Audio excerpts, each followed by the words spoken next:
Hi hello welcome to జార్టీవీ. రాష్ట్ర ప్రభుత్వం బీసీల కులగణన జనాభాను తక్కువ చేసి ప్రకటించడంపై హైదరాబాద్ బేగంపేటలోని టూరిజం ప్లాజా హోటల్లో బీసీ సంక్షేమ సంఘం జాతీయ అధ్యక్షులు జాజుల శ్రీనివాస్ గౌడ్ ఆధ్వర్యంలో నిర్వహించిన సమావేశంలో తీవ్ర నిరసన వ్యక్తం చేయడం జరిగిందని మాజీ మంత్రి శ్రీనివాస్ గౌడ్ అన్నారు. రోజు ఇదే పని ఉన్నారు, బయట తిరుగుతామని చెప్పి 5 రాష్ట్రాలు చూసి వచ్చాను. ఎంతో ధీరమైనటువంటి పరిస్థితి దేశంలో. వీళ్ళకి ఏదో ఒక ముద్ర వేస్తారు, ఎదిగిందంటే వారికి ఏదో ముద్ర వేసి వాడిని అన్పాపులర్ చేస్తున్నారు. బొంబాయిలో అట్లే జరిగింది చూసినా, గోవాలో అట్లే.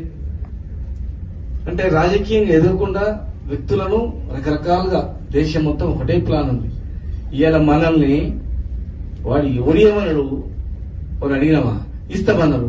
ఇస్తామన్నది ఇయ్యక నువ్వు కళ్ళకు కనిపిస్తుంది. మనకు 2011 సెన్సెస్ లలో ఉన్నటువంటి జనాభాని ఇవాళ గంతే జనాభా ఉందని చూపించడం అంటే, ఇవాళ ఓటర్ లిస్ట్ చూస్తే 3,38,297 ఓటర్స్, అంటే దాదాపు 3,40,00,000.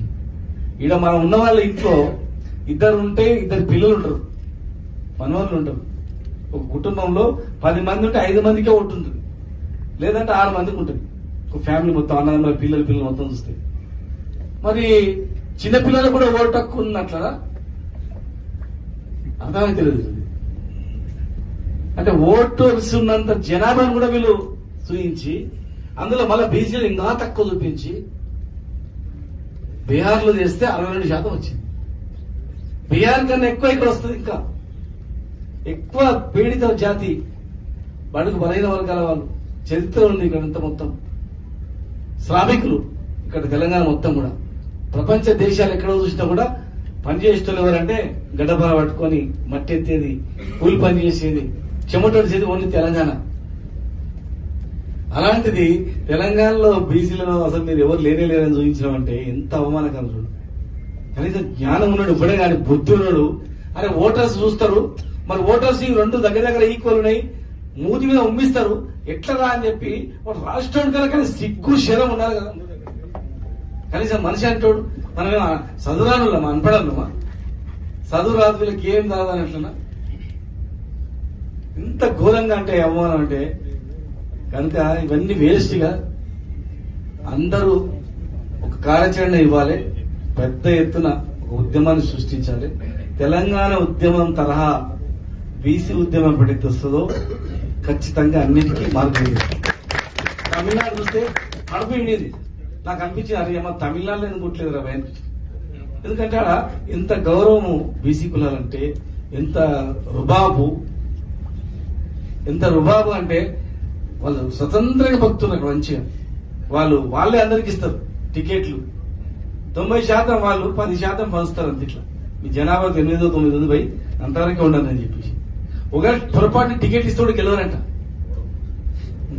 వాళ్ళు అడుక్కుంటారంట, మాకు చెప్పండి గెలిపియండి. ఏమయ్యా మనం ఇంత సంఖ్య పెట్టుకొని ఇవాళ సంఖ్యనే లేదని చెప్పి చరిత్రను తిరగరాసినట్టు చూస్తున్నారంటే ఎంతమంది మీద ఉంది ఇక్కడ. కనుక సాయన్న మీరందరూ ఇంటలెక్చువల్స్, టీచర్స్ ని, తర్వాత స్టూడెంట్స్ ని, ప్రతి ఒక్కరిని దీన్ని ఇన్వాల్వ్ చేయాలి. మేము చేసే వరకు మేము ఆత్మగౌరవ భవనాలు దాదాపు 5,000 కోట్ల ప్రాపర్టీ, ఒక్కొక్కరికి 100 కోట్ల ప్రాపర్టీ ఇచ్చింది దగ్గరుండి. కోకపేటలో ఇక్కడకు 100 కోట్లు ఇచ్చి డబ్బులు జీవో విడుదల చేస్తే ఒక్క బిల్డింగ్ కట్టలేదు. మేము బిల్డింగ్ కట్టిన కుర్వ సంఘాన్ని 10 కోట్లు ఇచ్చి 5 ఎకరాలు ఇస్తే మేము కట్టిన బిల్డింగ్ పోయే వాళ్ళు నిరాదరణ చేసింది. సరే చేసుకోండి రాబోయే మిగతా అన్ని కంపెనీ ఏమన్నా. విషయబ్రాహ్మణలో అది కూడా 500 కోట్ల ప్రాపర్టీ, అది చేయలేదు. 1000 గురుకులాలు తెచ్చినాం. ఒక్కొక్క స్టూడెంట్ కు 1,20,000 ఖర్చు పెట్టి చదువుకోవాలి రాబోయ్, చదివితే మీరు గొప్ప వాళ్ళు కావాలని చెప్పేసి కేసీఆర్ గారిని అడిగితే మీరు ఏమన్నా ఎన్నెన్నా పెడతాం పిల్లలు చదివించడానికి. బాబాసాహెబ్ అంబేద్కర్ చెప్పి చదువుకుంటే బాగుపడతారు, మీరు చదువుకోండి, మీకే పెద్ద చైతన్యం వస్తుంది, మీకు మీలోనే వస్తుందండి. పెట్టినాం. ఎమ్మెల్యేలు ఎక్కువ సీట్లు ఇప్పించుకున్నాం. ఇవాళ ఎమ్మెల్యేల సంఖ్య తగ్గిపోయింది, ఎంపీల సంఖ్య తగ్గిపోయింది, ఆస్తులు లేవు, ఏం లేవు. ఆస్తుల పిల్లలు చనిపోతున్నారు. వెనకడికి మేము చూస్తుంటే వీళ్ళు అన్నము పురుగుల అన్నం ఉంది, చారు ఉంది అని చెప్పి ధర్నాలు చేస్తుంది.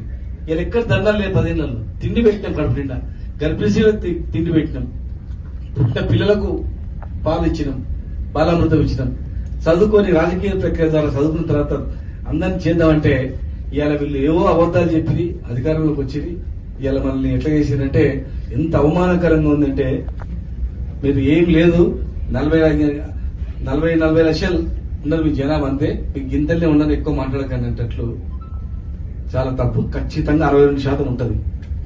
కావలిస్తే ఇక్కడున్న సంఘాలలో రేపు దయచేసి ఏదన్నా ఒక ఊర్లో మీరు ఏదన్నా ఒక ఊర్లో సర్వే చేయండి బహిరంగంగా. మన పిల్లలు ఉంటారు, ఒక 500 ఇల్లు ఉంటాయి, అంతకన్నా ఎక్కువ ఉండవు. ఒక్కరు ఇద్దరు ముగ్గురు వచ్చిందంటే టకా టకా టకా టకా టకా చేసేస్తారు. జిల్లాలో ఒక ఊరుకు లేదు కాన్స్టిట్యూన్సీలో ఒక ఊరన్నా చేపించుకొచ్చి మీరు పిలిపిస్తే మన సంఘం వల్లే 10 ఊర్లలో చేస్తారు, రేపు ఒక్కరోజులో చేస్తారు. నేను కూడా మహబూబ్నగర్ చెప్తా. మహబూబ్నగర్లో సలవన్పల్లి, రామన్నపల్లి, హన్వాడ 3 ఊర్లు చెప్పి మండల హెడ్ క్వార్టర్ కూడా చెప్పి, ఒకవేళ ఏ 100 కొద్ది 1000 కొద్ది అవన్నీ వాళ్ళు అసలు లేనటువంటి అట్లా. నేను ఇప్పుడు మేము చేయిస్తాం, మేము శాశ్వతంగా మీరు ఏం చెప్తారు ఇంతంపై. ఒకవేళ మా నివేదికకు నీకు దగ్గర పోలిక ఉన్నాం కానీ రేపే మేము చేస్తాం. అక్కడ నేను అన్వాడాలు చెప్తా, తమ్ముడు కనుక అన్వాడ, సల్వన్పల్లి, రామన్నపల్లి, లేకపోతే ఇంకేదైనా సరే అన్వాడ ప్రాపర్ చేద్దాం. 3 ఊర్లు చేద్దాం, నీకు ఎల్లుండి నీకు పంపిస్తా, మీరు చూడండి. లేదు వాళ్ళు చెప్పిన దేవుడు కనవ చేద్దాం, నేను వరకు చేస్తాను, కాగితం పట్టుకుని నేను సర్వే చేస్తాను. ఒక్క ఊర్లో నేను చెప్పిన ప్రకారం ఉంటే మేము అన్నిటికీ చేద్దాం. రాజకీయ పదవులు వస్తాయి పోతాయి మనిషి, కానీ అక్కడ ఉన్న వాళ్ళు కూడా hi, this is Swathi. Like చేయండి, షేర్ చేయండి, కమెంట్ చేయండి అండ్ సబ్స్క్రైబ్ చేయండి GRTV. Hi, this is Monica. Please like, share and subscribe GRTV.